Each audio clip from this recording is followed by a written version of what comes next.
Hello, welcome to February's Photo Tips Monthly.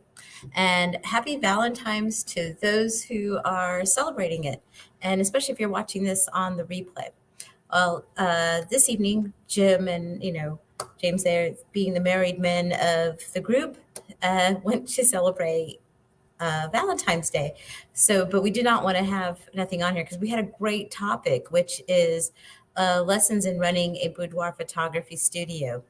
And we had a great guest to go ahead and come on this. And as we mentioned before, we're going to kind of switch out Photo Tips Monthly. So you're going to see more guests in here.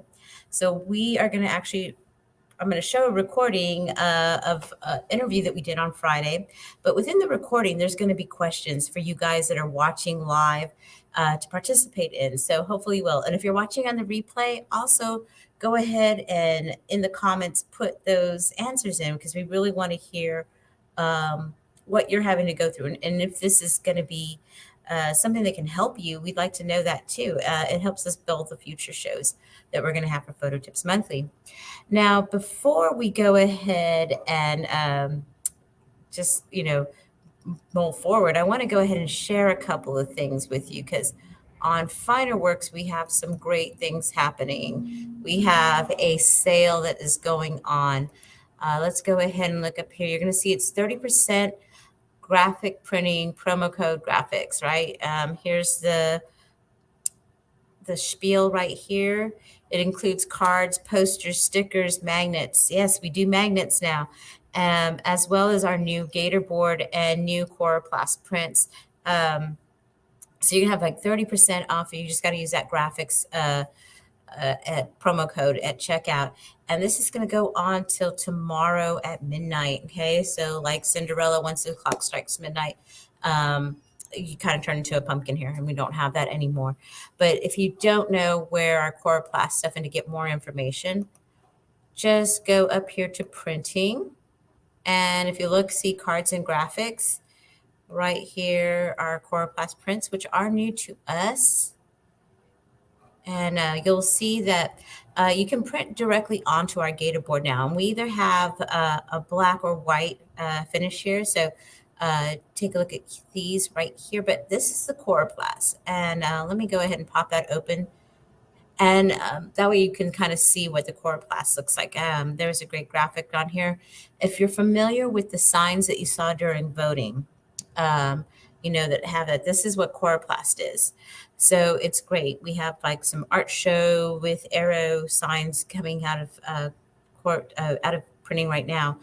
And those are our pricing. And then, like I said, right now we have that sale going on, just using that word graphics. Okay. But if I wouldn't say, so go ahead and try this out. If it is something you have not tried, especially if you have signs, maybe you want to have something with your artwork on there and maybe your website, and you want some kind of signage that you want to have at shows, this is a great way to go ahead and have that on there. You can kind of hold this up maybe with some 3M mount onto walls.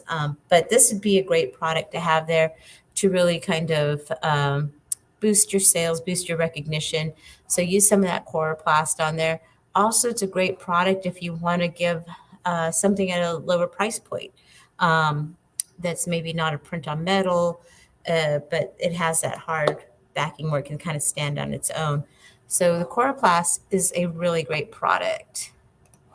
So I really hope a lot of y'all get to try out our Coroplast. So with that, let me go ahead and it is. And I'm going to get ready to go ahead and throw this over to Jim and Jennifer. And I'm going to let Jim introduce Jennifer here. And again, throughout this video, you're going to see at the bottom questions popping up that we would love to have your feedback on. So go ahead and let us know if you have any comments on this. Let us know your responses to some of these things that we're talking about in the video. And I'm going to be here. I'm going to be in here live. I'm going to be looking at your all of your comments. So any of your comments as you're putting them onto the video, I'm going to share them up here. So, please still engage and give us your comments, and don't forget to hit like on that video if you're watching on YouTube. And without further ado, I'm going to give this over to Jim. For us, it's not Valentine's Day yet, but for you guys watching right now, it's Valentine's Day, so I better start off by saying Happy Valentine's Day. So glad that you're watching. My name is Jim Landers, and I am here with Jennifer Aghassibake, who we're going to be talking about boudoir photography and all the fun stuff that's involved with that and the uplifting stuff that's involved with that, because, well, it's an appropriate topic for Valentine's Day. I'm so glad you guys are here watching us, and I hope you gain a little something more than you already knew when you came in today. Jennifer, can you tell us a little bit about who you are and what you do? Absolutely. So I've been a photographer for about 10 years now. Boudoir wasn't always what I was doing. I was doing a lot of photojournalism work, but I realized that there were a lot of women that really needed to uplift their mentality and their body and how they feel about themselves. And so back in 2015, I decided to go ahead and change from photojournalism to more boudoir, and it wasn't really normal at that time. It was still kind of risky. It wasn't really well managed, and the idea, it still seemed a little bit scandalous to have these types of portrait sessions. So it was more about body positivity and making sure that people are excited about who they are. So I've done that now for this many years. It's been a long time. But working with women and working with, I work with transgendered women as well, to help them to find their space and find themselves is just an amazing opportunity, and I love it so much. Cool. What does that do for you? Does it make you feel like I am helping them find who they are? Is it kind of like helping someone, a friend needs to move, and you're getting your truck together and helping them move, and you feel like a good person because of it, and you're helping makes you feel good too? Is it similar to that, or is it totally different? Well, I definitely get invested in my clients because their journey is part of my journey. So letting them know that they're growing and they are acknowledging who they are and what they do for themselves is just as important for who they are and what they do outside of themselves. So they might be known as like somebody that always feeds everybody or something like that, where they're loved in the community, but then they don't see that in themselves. And so trying to build that back into themselves is what really builds this business. And so I have people that have left their session and realized that they needed to change their life and the way that they're working with themselves, and that was just the most amazing kind of experience. I didn't expect it to be that life-changing, but it's fantastic to see when they do that. I know that this role specifically it's more for the gratification of them building and them growing than for me to feel excited about what was going on and what I'm doing. So it's all about my client and them building this understanding of who they are. That's really nice, because I like it because it has more of an emotional background to it, and that's what I think people forget when they do their jobs. They think of the technical aspects of everything you're doing, and I like that you're addressing the emotion, because that's the other benefit of a job. When you enjoy what you like doing, or when you enjoy what you're doing, it's not work at all. Yeah. And that sounds like you do. I was going to say, if you wanted to ask about how many clientele are is it always all women, only boudoir? Because I kind of wonder if men have decided, well, in my head, what's there is the George Costanza. Oh. When I think of men in boudoir. Where he's standing in front of the thing with his jacket, trying to cover his and then the what do you call it? The Chase Lounge one, Chase Lounge. Using his boxers. Yes, that one, because that one is just everywhere. If George comes and says, "Can you make me, I would make me feel pretty." That sounds like so much fun. So I've had mostly it's women and transgendered women. So it's different people in the community that feel like they need this kind of uplifting movement. Yeah. But men are a little bit different. I'm not really sure how to be able to focus on that aspect of it, since I have such a an understanding of women and their space and what they need to be able to exude like their own body positivity. Okay, yeah. I feel like it's a little bit different for me to go that way, and Makes I total haven't sense. and I haven't tried to really push that way. I've had some people that were interested in doing couple sessions. Now that pushes my limits a little bit because I'm so used to having just one person and focusing on them and their beauty and their growth, and having another person in there then changes it to a couples portrait, which is what you normally do for like engagements or for families or for that kind of thing. But I want to make it more intimate, and how do you do that with your lighting and with your camera work and with everything else? So it definitely stretches what I'm capable of doing. And sometimes it's hit or miss. I'm still not the best versed in that, but I definitely take it as soon as I can. And then if I ever feel like I didn't do well enough, I always reschedule them and do another one. That's something that's part of my own process. It's not necessarily what's most economical, but I feel like I want to give them the best of what I can. So it only has happened maybe once or twice, but I definitely feel like when I'm looking through the gallery, if I'm looking at these pictures and I feel like I just barely missed what I was looking for, I'll go back and shoot again.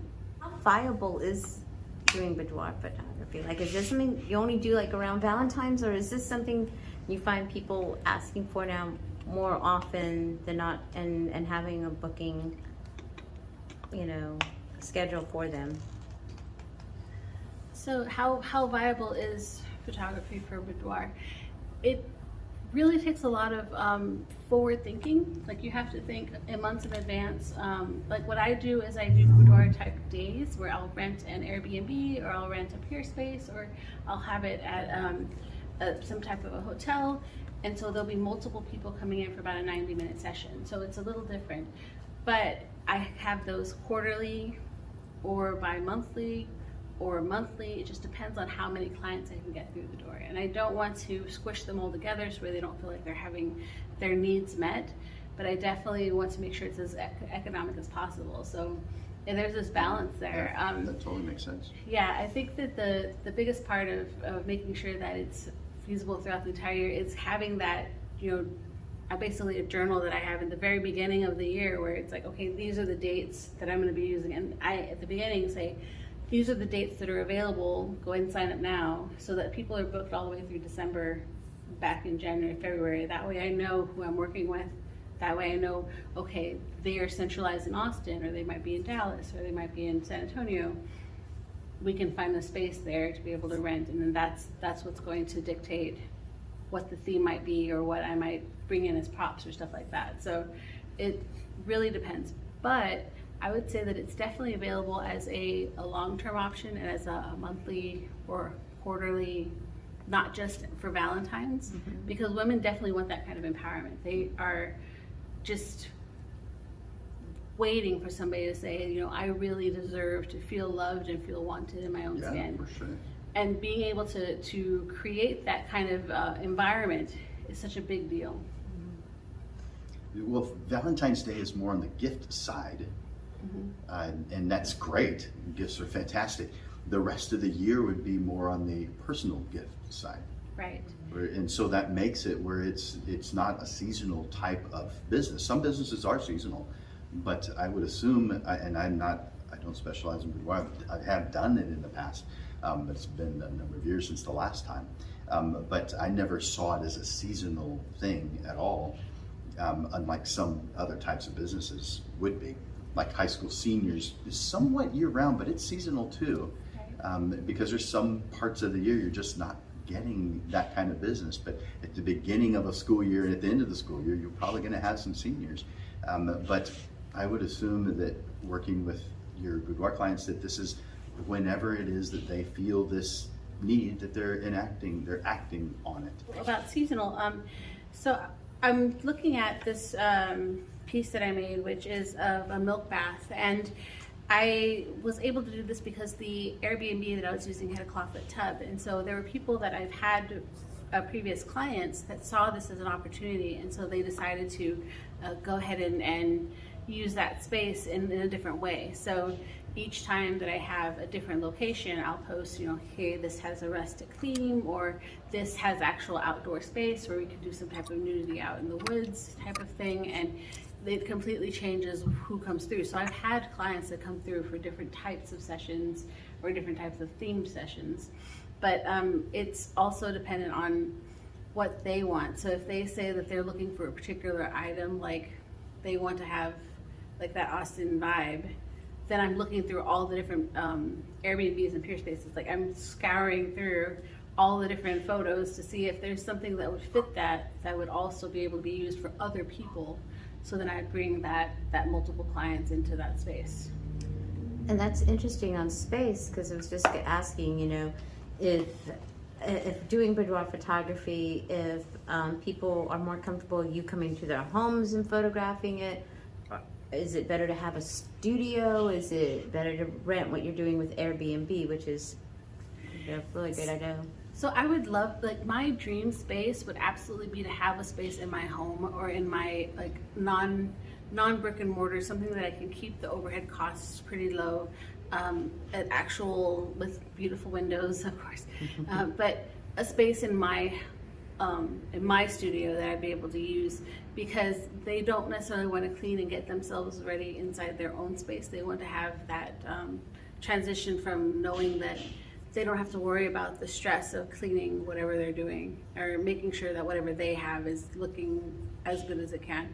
They want to go and be transported into another location and be able So they don't want to do maid service before doing a boudoir session? Is that what you're saying? I mean, when you look at the complexity of like, where is your mental like state? Yeah. Do you want to be like worried about, is this going to be clean enough for somebody to come and take pictures? Versus, I can see that. I don't have to worry about that. We're gonna go, they've taken care of everything, they've got their hair and makeup service done, I'm gonna just come in, I've got my nails done, I've got my eyebrows waxed, I'm gonna go and we're gonna do the thing. And that's the fantastic part. I don't understand that. I always tell them to like get their hair cut a couple of days before, like just pretty themselves up and to basically get themselves into that mental space so that they could be able to enjoy themselves. Because That's self-care. It's kind of Yes. good. You're kind of like more so like leading people on this self-care mindset, which is Yes. good, because mindsets they're just like the best things to get everything done. It is all about self-care, because when I come back to the in-person sales, I'm selling them a boudoir book. So I'm selling them their session in a book. It's going to be fun. Oh. I gotta reach it. Okay. Nope. So I'm selling them their session in a book. It looks like it's a hardback book. It's got all the pictures inside. Well, not all, but it has some select photos inside. It has their information, basically their experience in something that's tangible. And having that in their big session or in the little one lets them know that they did this and that it was like transformative for them. So having that just knowing that this happened and they are able to say, you know what, that was me, it's such a big deal. And it's something that we take for granted. It really is. Like, I think that when we look at ourselves, we're so, like, as you were saying earlier, so negative, so overwhelmingly like, why are we doing this to ourselves? But in this, Can be a little rough on ourselves sometimes. yeah, it's positive, and it looks like it's the what would you say? It's the overall experience. So you're looking at making sure that they have solidified that experience in an actual memento, like in a tangible item. So they might not buy, you know, the George Costanza? They might not buy the giant print that's going to go on the wall of them in the cowboy 8 feet boots. wide. Yeah. But having something for them to be able to walk away with is such a big deal, and that's part of the process. So one of the questions that was asked earlier, which was with in the group of questions, was about pricing and about working through the price list and that kind of stuff. And it's pricing is a touchy subject for a lot of people because they feel like they have to undercut themselves in order to be able to be relevant for the market. And I feel like that's really, really frustrating, because just realize that your market, there's a lot that goes into deciding what that is, the numbers. But for this, it's as long as you are covering your costs and covering your overhead and then creating some type of value for yourself after all of the work and paying yourself a decent rate, because you're editing those photos, you're sending them out, you're doing all the back end stuff, and you're not paying yourself until they pay you. So being able to like, that's a whole entire soapbox for me. It's just completely like, oh, oy vey. Well, it's almost like twofold there. They say, you know, sometimes you got to, when a client is, they say sometimes when a client is thinking about a price of a portrait session or a price of even art, that they're trying to say, why am I worthy of this much money, spending this much money on myself? So there's that part of it. But then also from the photographer side, you know, you have to have, again, that mindset to say, I am worth this much money. And you know, your prices also elevate the esteem that the person is, because once they've gotten themselves like that package, yeah, I'm worth that. I'm really worth that, you know, and that elevates their esteem as well. I like to compare photography to any other type of business. Let's just say restaurants. There's not, we can form correlations or being able to compare different types of businesses. Well, in fact, in restaurants, there's fast food, there's just casual dining, there's fine dining, and maybe even things that are above that. Well, are we so either ignorant or arrogant that we don't know that we're the same way as other businesses? There's the fast food level photographer. Mm-hmm. There's the casual food level photographer. There's the fine dining level photographer. You get to choose which one you are. And if you want to be fast food, more power to you.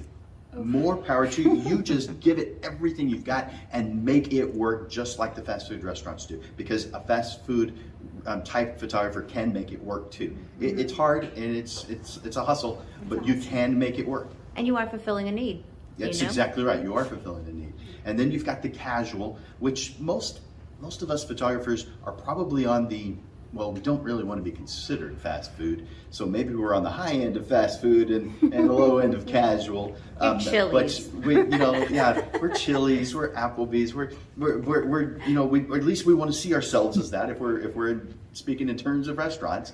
But a lot of us are pretty well aware that we're not the country club, we're not the steakhouse. Mm-hmm. Most of us. Now, does that mean everybody? Of course not. There are absolutely people in those areas, and they're doing quite well if they're doing it right, of course. But there is a need in every single area.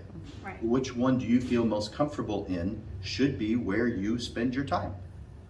And then you make that work for you. And it doesn't matter which one of those it is.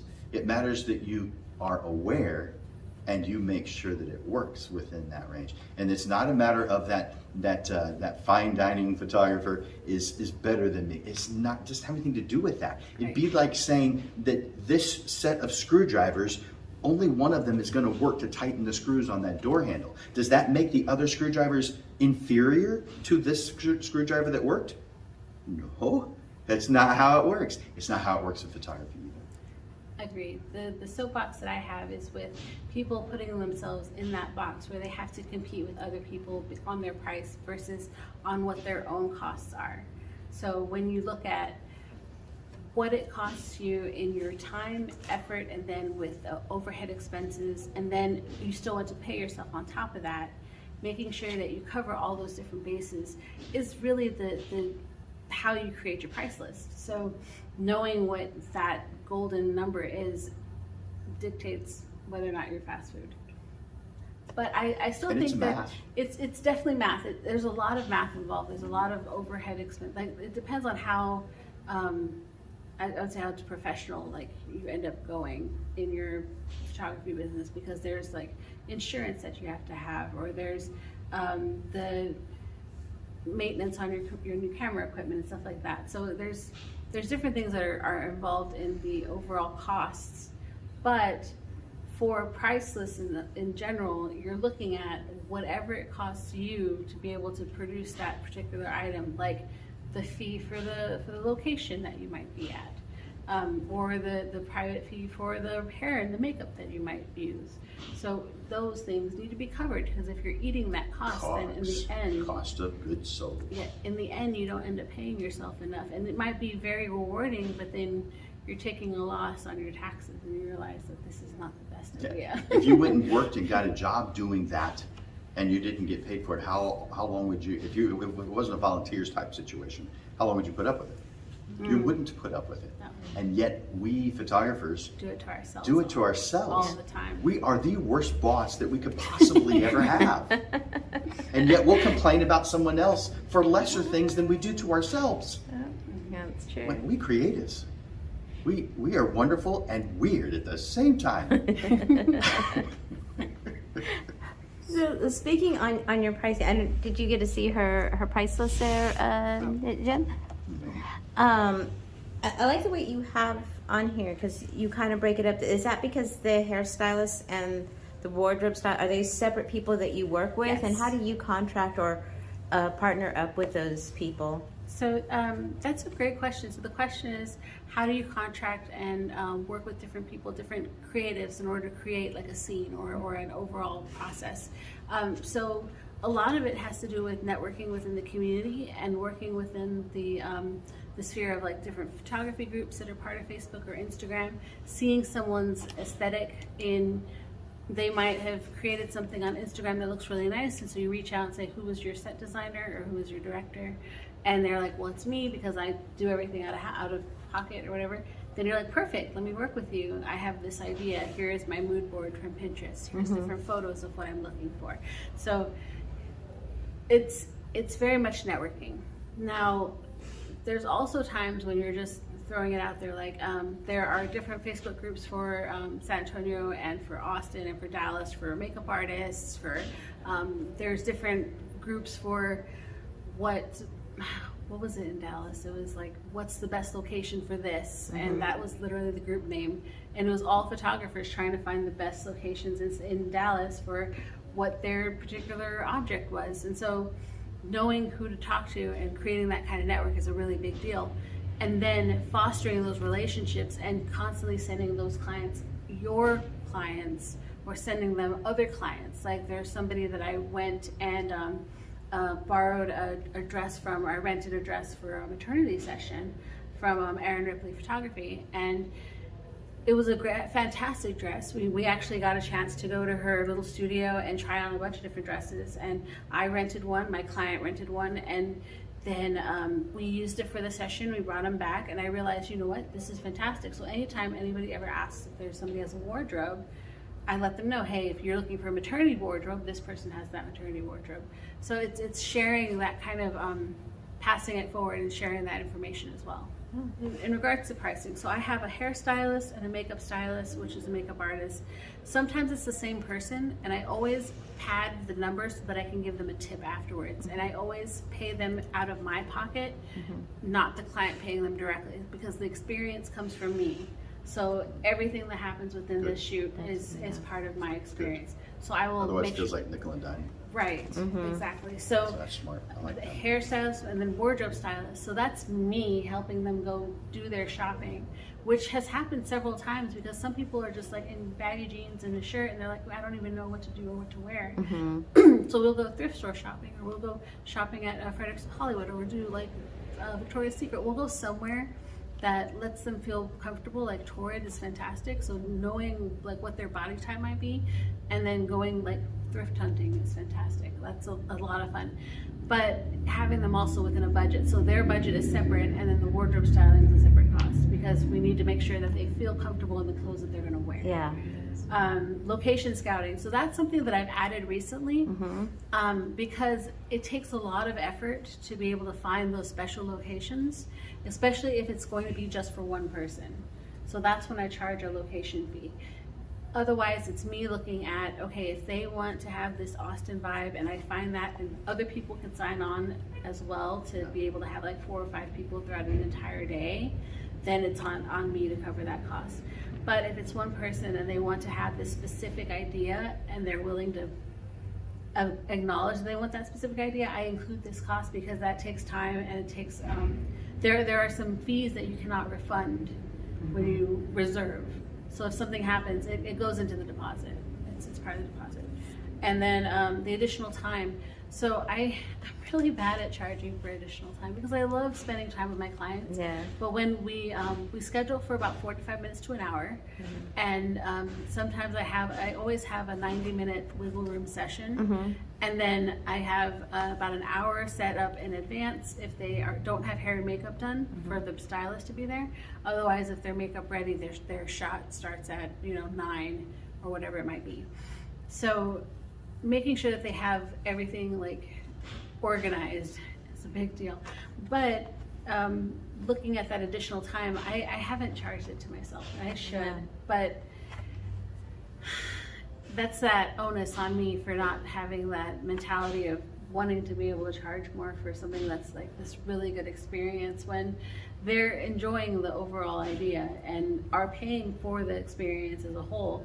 I don't want to nickel and dime them either. What do you think, Jim? I mean, because you charge right here for your location work, I mean, in your scouting, and Yeah, I mean, there's so many different variables, and I like what you're doing. I don't think that the next person should do exactly the same thing. Right. I think that each one of us should choose whatever it is that we think we're comfortable with, what we think our target market is going to be comfortable with. If someone wants to do just a flat fee and it just covers everything, then they're going to not get those people who want just the simpler things, and that may be just fine.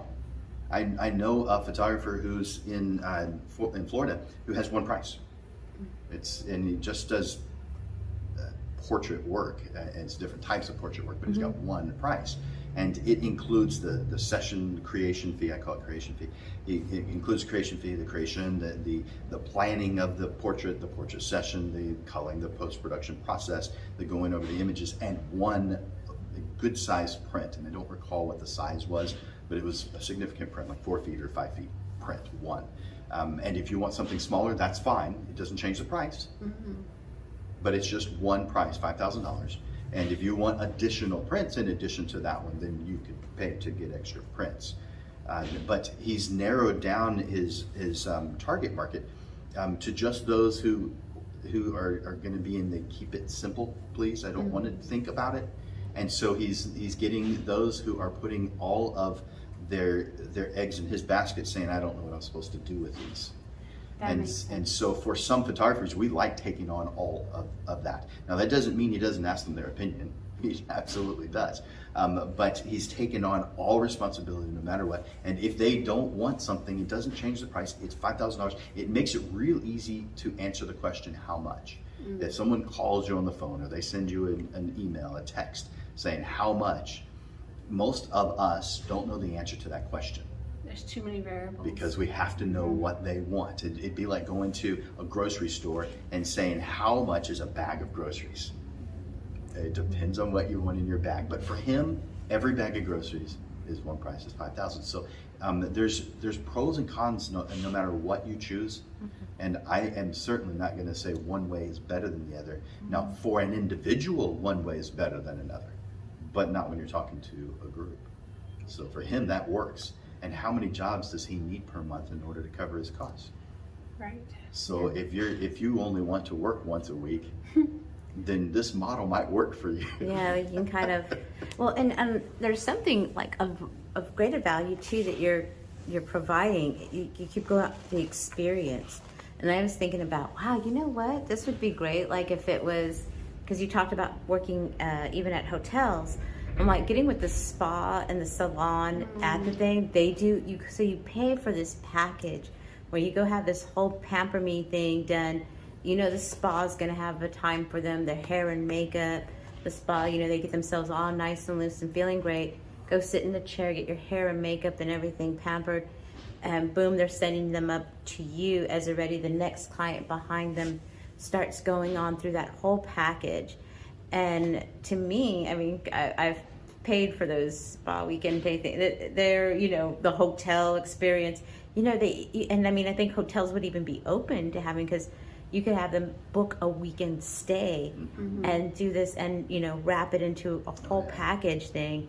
And to me, I'm just thinking that's a great getaway, because you can also do that with a group of friends, you know, and that kind of helps you, like, you know, 3 friends and a couple of mimosas, and, you know, we're ready to take any kind of pictures.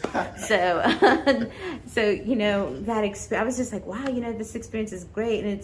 And it is, even if it's that one time in your whole life that you actually spend money on yourself and you do something like that. You know, for me, I might buy a Mustang, but, you know, but there's a lot of people who do the nice whole pampering experience. You offer a lot, and your personality offers a lot too, because you can tell you enjoy it, but you must make a lot of people feel also really at ease, and I think your personality helps that too. So I mean, there's something in that to say, you know, when I had my portrait studio downtown, right across the street from Sama, there was a blow bar below it, so I had them get their hair teased and shushed, and then come upstairs to the studio for their makeup. And I felt like that was like a perfect connection. And I've always wanted to have some type of an in-house where they go maybe get a massage or something, like, just not necessarily that far, but have all those different pampering parts in order for them to feel that like overall experience, to then have this transformative portrait session happen. And that's where I get into the, okay, how much is this going to cost, and what can I do to help them and me at the same time? Because I definitely want to do all the things in the world for them. I'm not sure what the price point will be. Yeah, I think that would be kind of like a I love that staycation. idea. I love that idea of a staycation. Yes, I like that, like hotel. That's a special project. Yeah, and we have great locations here. Staycation places like Hotel Emma, and they have, I mean, it's just a beautiful place to go photograph on there. And the rooms are there, you know, and that's the thing too. When people say hotels, you don't want to go book the Motel 6 for these boudoir pictures. It depends on what you're trying to say with these photographs. For most women, I'm going to say no. I used to think that La Quinta was such a like lowbrow, but now they've upped their game. They're up their game. Like the inside of the lobby, I always look at, whenever I book a hotel room, I look at their lobby first. I'll go and walk through and see like what's around that I could be able to pilfer, basically be able to bring up to the room, or be able to bring them down to the space. And every time that I go to a different hotel, it's just, there's something different about their lobby that's just so beautiful, like the decor or something like that. And so I will ask them what's their least busy time, which usually it's actually between the hours of 11 and 3, which is usually when people can't book their room, because it's in the middle of that transition time period.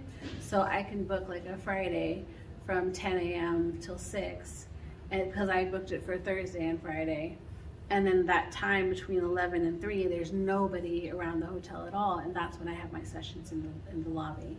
So it's just working within those structures and knowing what you can do. It's really cool.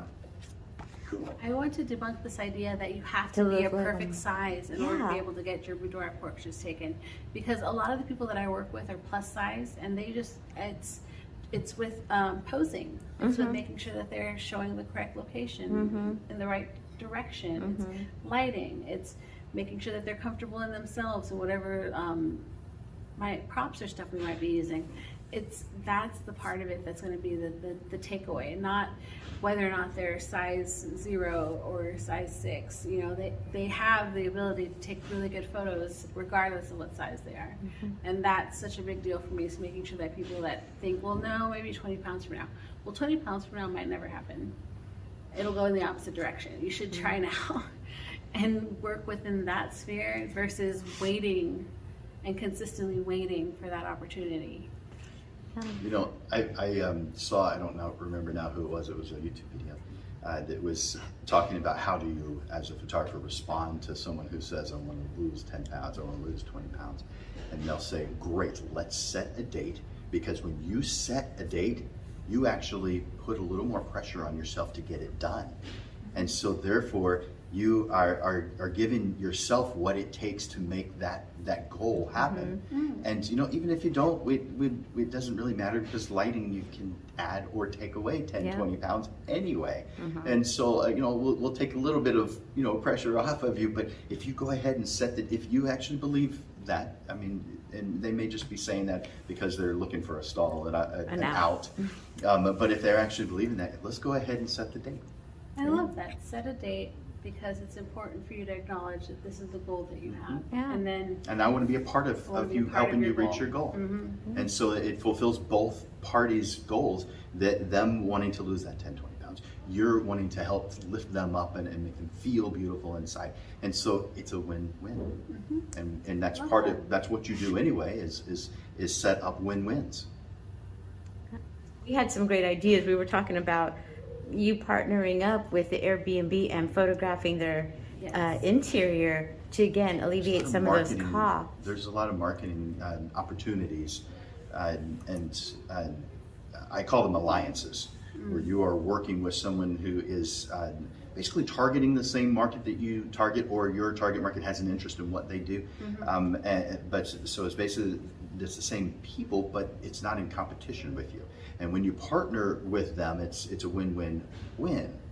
It's a win for you, a win for this third party business, and a win for the client that could do business with both businesses. And so we're winning all the way around. It's a beneficial relationship. And so let's say there is a new business, and they target the same market that you target. Let's say it's a dentist or an orthodontist, or someone who does weight work. It could be a plastic surgeon, but there's a lot of other types of businesses that do that, where you do before afters. And so we're partnering with the same thing. We have the same goals, but it also makes that individual a little bit more engaged than they would have been in that other business and with yours. And you have this business that's promoting you, and it's not costing you anything for them to promote you. That's a good one. And so there's a lot of opportunities like that on the marketing side. When photographers are talking about prices, my first thought is, do you need to make more money? Usually if they're thinking about price, a photographer is thinking, I need to make more money. That's generally what it is. But it doesn't necessarily mean that raising your prices is the right tool to make that happen. Because it could be that you've got quite a bit of time that you haven't scheduled, and if you had the ability to market well enough where your schedule was full, you'd actually be fine.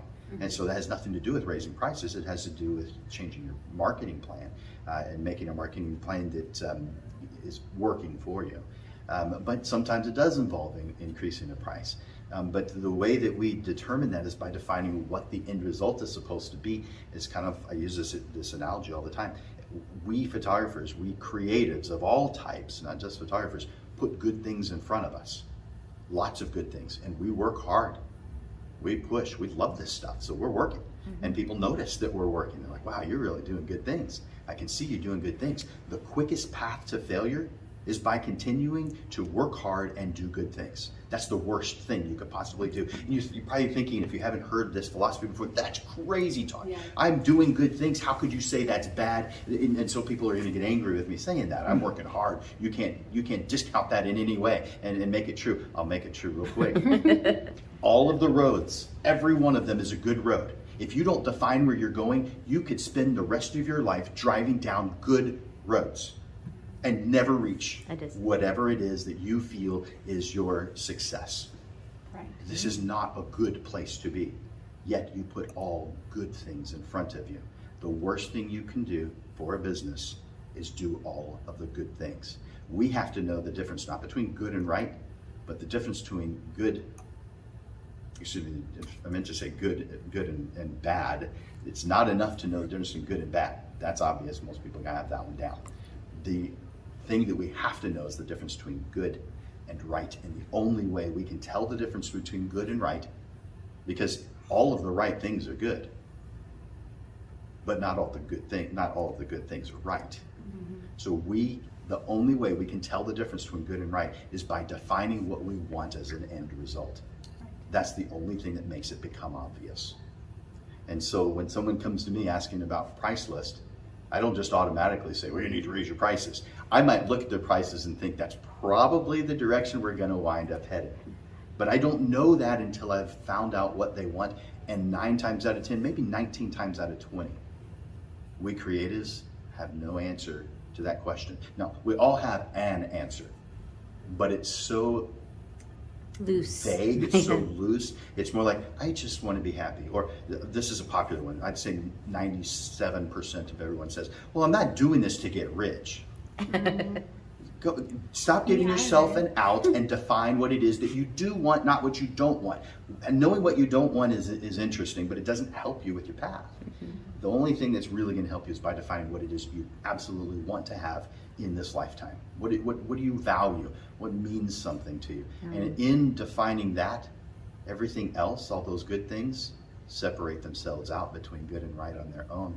And you stop needing people like me to help you. I also like when you're talking about social media and marketing and everything else. I have a Facebook group that has all of my different previous clientele that I've had, and we'll do like, what kind of a theme do you want this year, and I can fit it in, and we'll match that for like summer, or it's a focus group of the people that I've worked with before, and where we'll add different women in that are interested in the process, but once they've photographed with me, they automatically get added in, and then at the end of the year we do some type of a party or something like that. Cool. So it's like that. Yeah, it's making sure that you're keeping your clientele from before still relevant, because they're the ones that are going to be bringing on the new clients. So I have a lot of like advertising background for digital stuff, for digital analytics and that kind of thing, and I don't have the ability to put so much money into Google Ads or to be at the top of a page or anything like that. So it's all about word of mouth for me right now. I think for you with your business,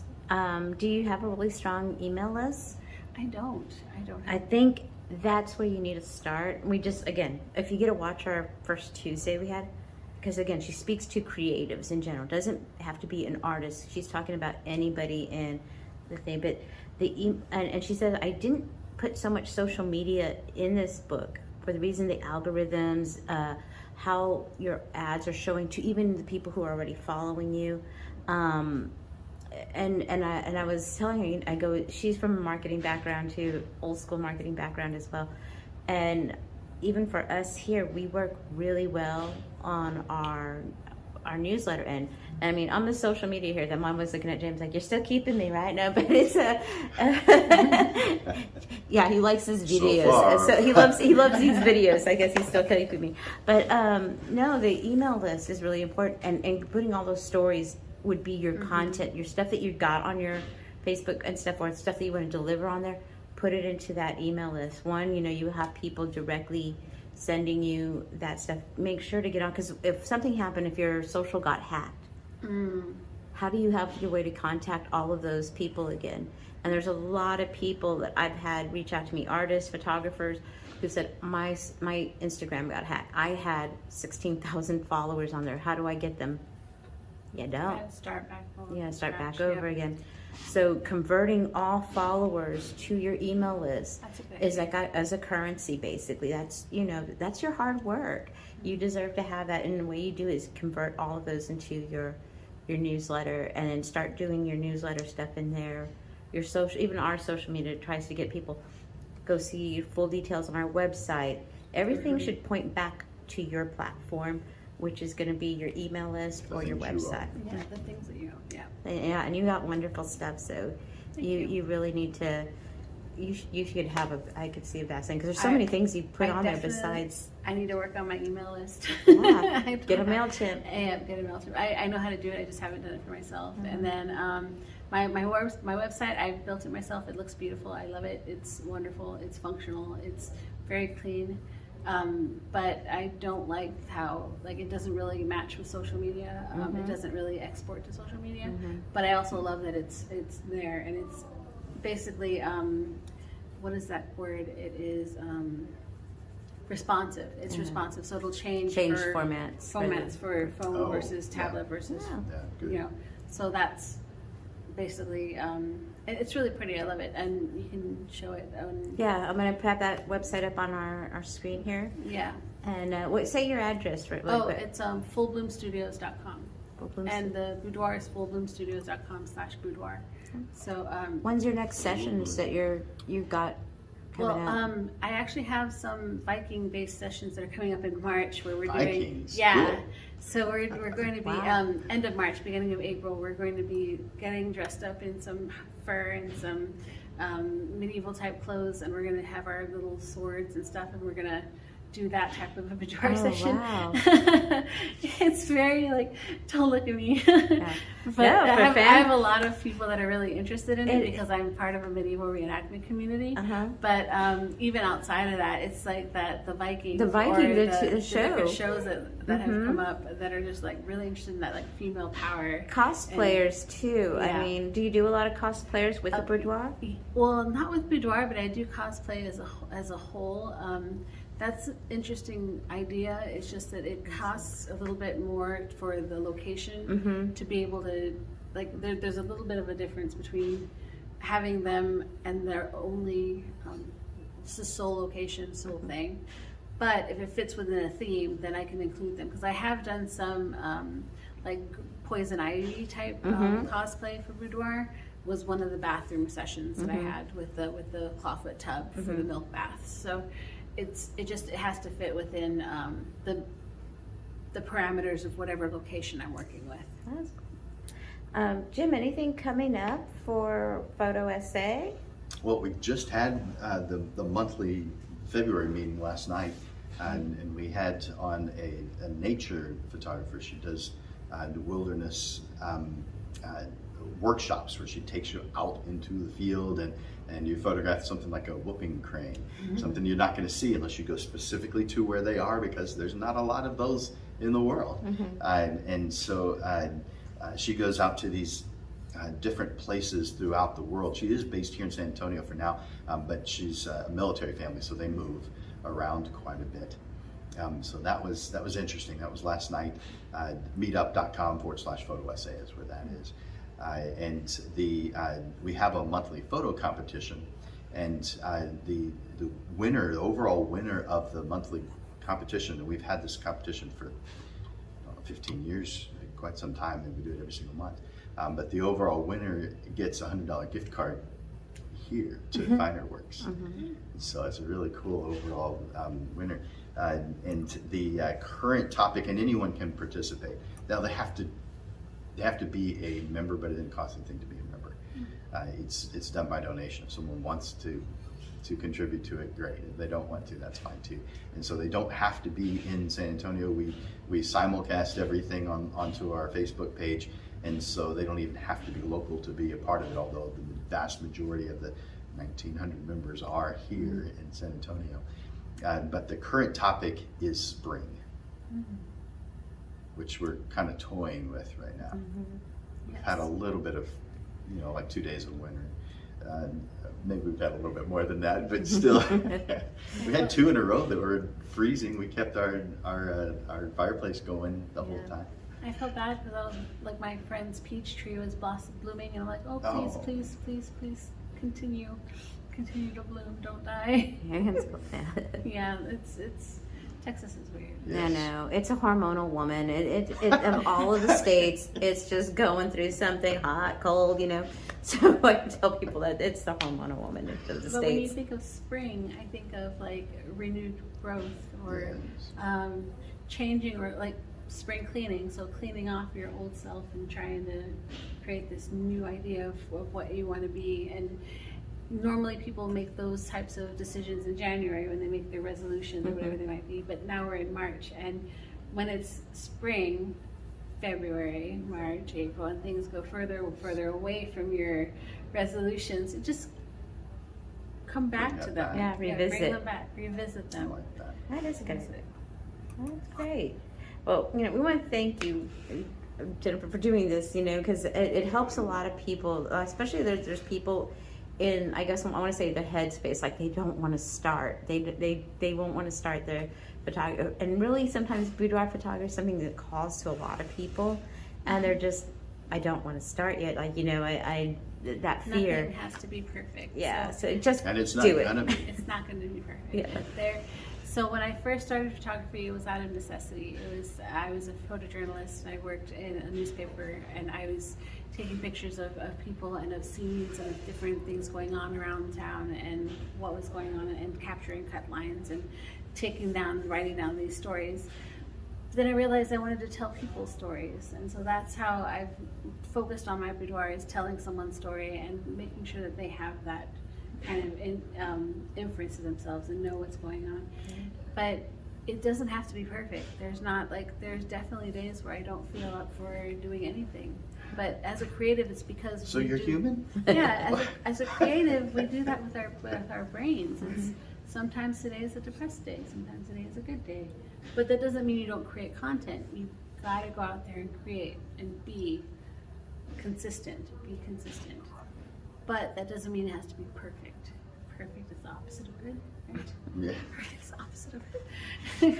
Yeah. No matter what, even if you think it's perfect today, look at it a month from now and you'll see some things change. Oh, So, Don't I know? so yeah, we do have that perfection complex. I think all of us think, well, I'm not really trying to be perfect. That's just, no, but we're over researching it. We're over studying it. We're over everything before we just go ahead and jump in, generally speaking. But then you have those who just jump in and it's, chaos for a little while. But fail forward, fail fast. You've probably heard these things before. For motivational speakers or sales books or something. So I read those, so I see those all the time. But it's true. You're going to mess up. You're going to fail. So you may as well do it as quickly as possible because you learn from those failures. One of the pieces of advice that I can give somebody who's interested in boudoir photography is talking to another photographer that does boudoir and shadowing them or helping them with their lights or with their setup and seeing on the back end what it's like, because it's not nearly as intimidating as it sounds, but it also has a lot more involved than it looks. So knowing that before stumbling in and asking somebody to pay you to create something and then you fail, it's better for you to work with somebody and see how the process goes. And there are definitely more than enough boudoir photographers that are absolutely willing to go out there and say, hey, I will take you with me, or I will show you, or we can do this together. Let's collaborate, that kind of thing. And they're out there. Would you say that works better with women? So if I were to go with you to one of your sessions, that would probably be uncomfortable for your subject. Yeah, I have had a male shadow me before, and I asked the clients if they were okay with that. Because some have that kind of trauma, and so they're just slight reservation. Yeah, and you're going to capture whatever their emotions are in their face. So right, and it's trauma informed as well, because a lot of women have gone through a lot of different microaggressions and different things going on with male gender, and so when I was letting them shadow me, I made sure that they were in the general area, they can watch what was going on, but they weren't forefront. And I also vouched for them as being part of part of me. So if something had happened, then it would have been on me, and the onus for me for having that person there. So I had to take them with me to a portrait session to make sure that they were respectable enough to the clientele and to the overall space before I brought them into the boudoir studio. So I made sure that at least one session was before with just the general clientele before I brought them in. And like I said, that's going to be kind of our next topic, is talking to people about gaining an experience when you're just starting out in any part of photography from boudoir. So that's a great lead into our next month's topic for Photo Tips Monthly.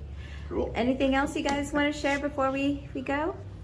Anything with your photography school, Jim, that you need?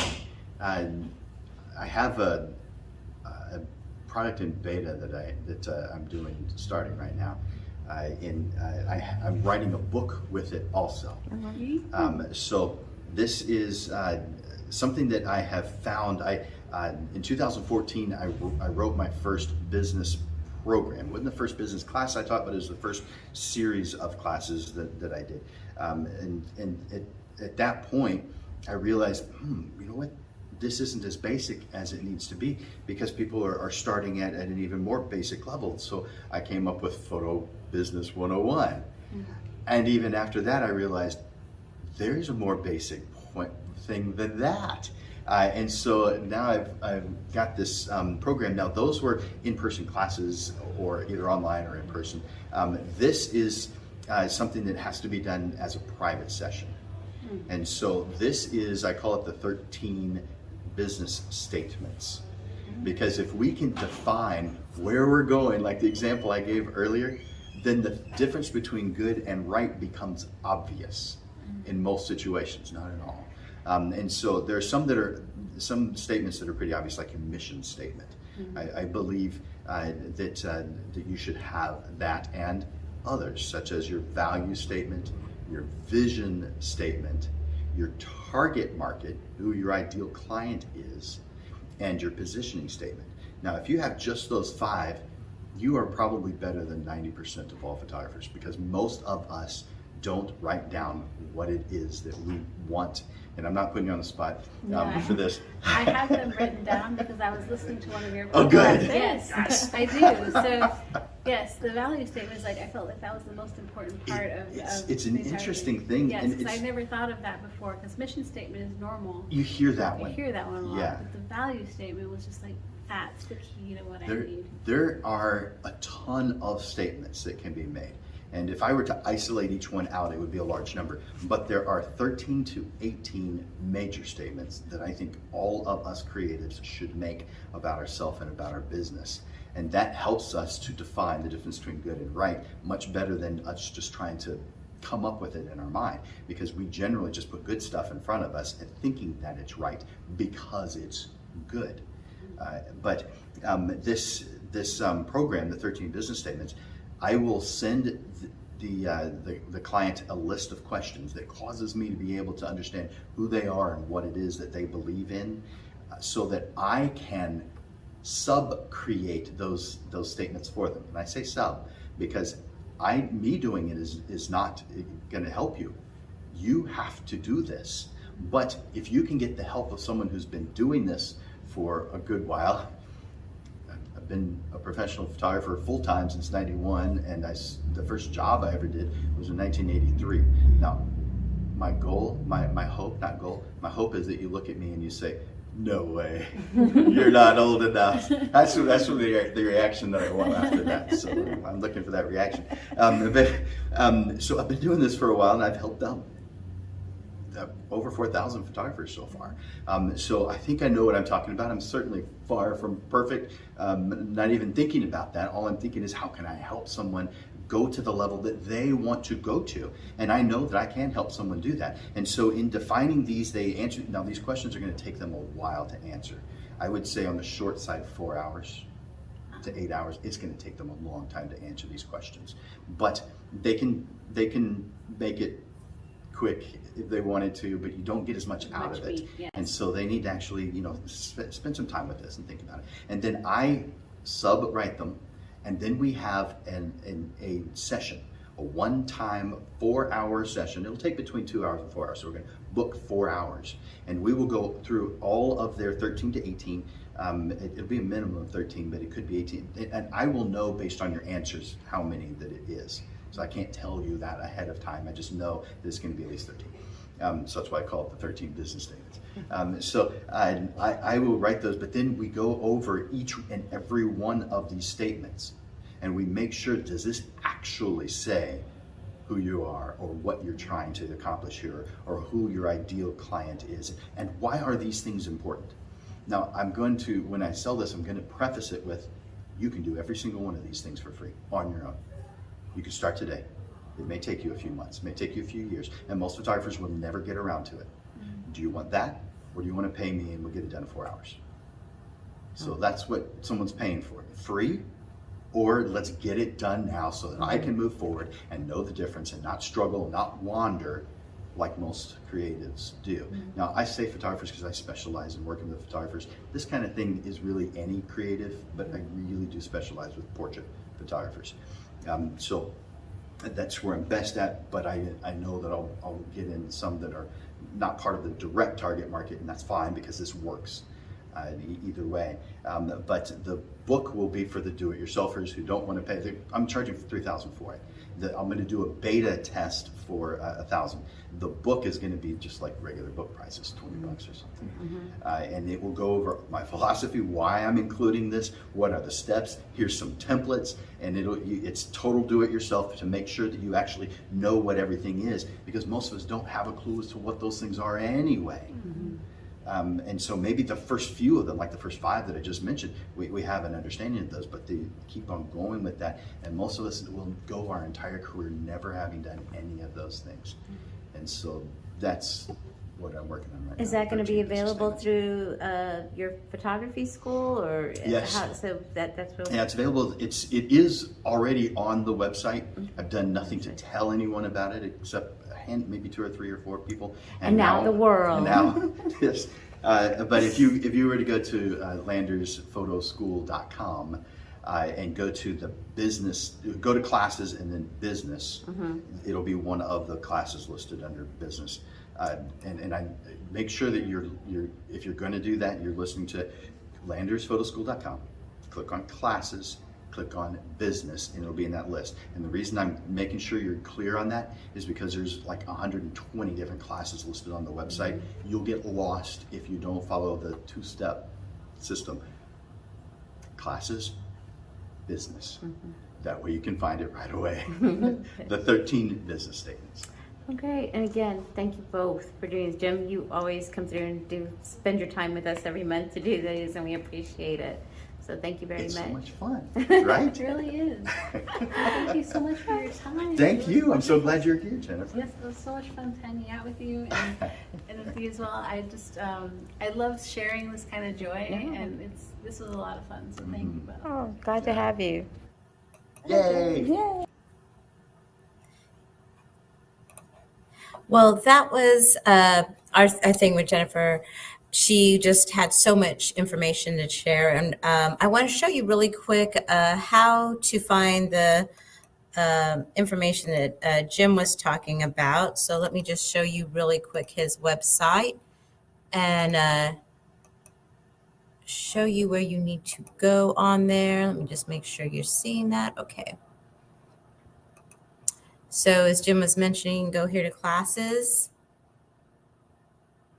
Click there, and on the side here, you're going to see business side. And if you scroll down to the bottom, you should see the 13 business basic statements done with you right here. And so, like I said, eventually this price will go up. So if you want if you're ready to open your own photography business, and sometimes just, you don't have that mentor or a business coach with you, to have someone specifically for portrait photography as you get ready to start that kind of business mentor you. This is a great kind of, I want to say, investment in your own company to do. So that's how you find Jim's book that he's talking about here. He also does, lunch with a photographer. So make sure you take advantage of all of these ways that he tries to assist you and give you tips and help you along. It's just, he does a lot for the photography community here in San Antonio, and really via now through through all of these live streams, really the world's, because he'll help anybody. He doesn't ever say no. So as I mentioned in that video interview, next month, we're going to be talking about ways for you to get experience with photography when you're just starting out, through mentorships and internships, different ways that we're going to have other photographers suggest to you how to get that start. So I hope you'll tune in on the second Tuesday of next month for that topic.